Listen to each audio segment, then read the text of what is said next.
Everybody in? Okay. Folks, I want to start by recognizing the remarkable protests that are taking place in Cuba, with the Cuban people demanding their freedom from an authoritarian regime. And I don't think we've seen anything like this protest in a long, long time, if quite frankly ever. The United States stands firmly with the people of Cuba as they assert their universal rights, and we call on the government of Cuba to refrain from violence and their attempts to silence the voice of the people of Cuba. And we're also closely following the developments in Haiti in the wake of the horrific assassination of the president that recently took place.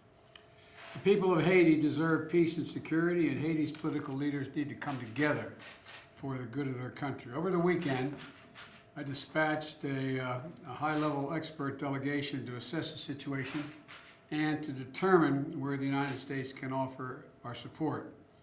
And finally, as a close neighbor and friend of the people of both Cuba and Haiti, the United States stands ready to continue to provide assistance, and I'll have more for you as we move on.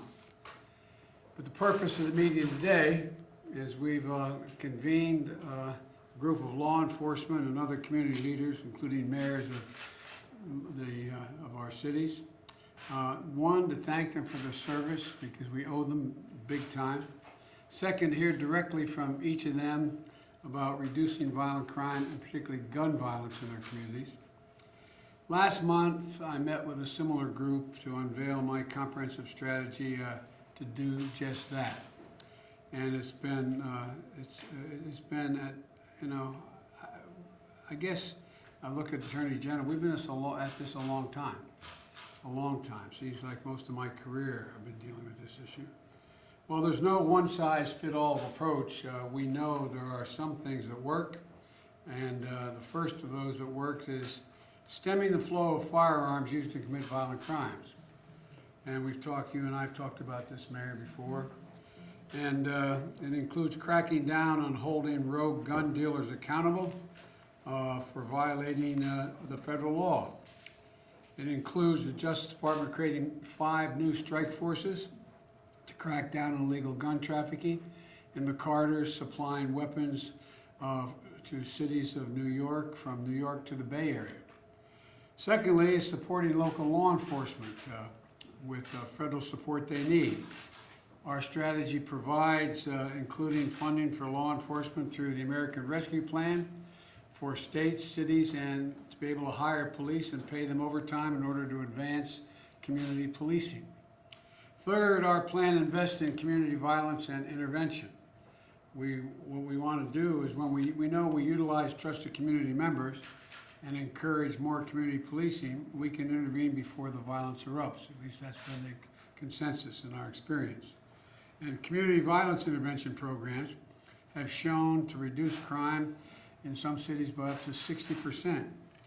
Fourthly, our strategy to fund other vital services, like mental health and substance abuse disorder programs, job training, and summer job programs.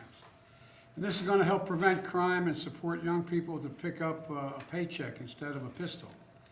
And fifth, our strategy helps formerly incarcerated people successfully re-enter society with housing, jobs, and training and other support that up to now has been denied them. Somebody gets out of jail right now after serving their time, they get a bus ticket and 25 bucks. They end up under the same bridge they left. We know this will help.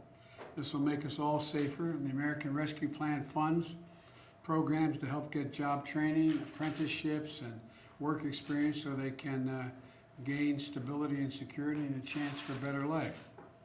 There's a lot more to my strategy, but that's at the core. It's about coordinating at a federal, state, and local level. That's what ultimately we're going to talk about today. We recognize that we have to come together to fulfill the first responsibility of a democracy. That's to keep each other safe.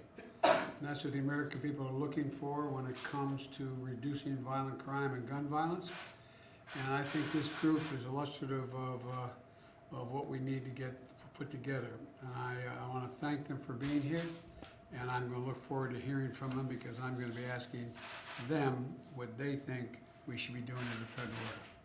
So thank you very much, and we'll have more to say as we move on.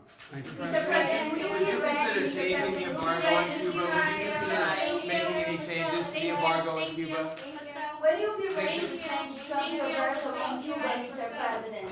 We are going to have more to say about Cuba and Haiti as the week goes on, and so stay tuned. Thank you. Are you sending troops to Haiti, Mr. President? Thank you. Thank you.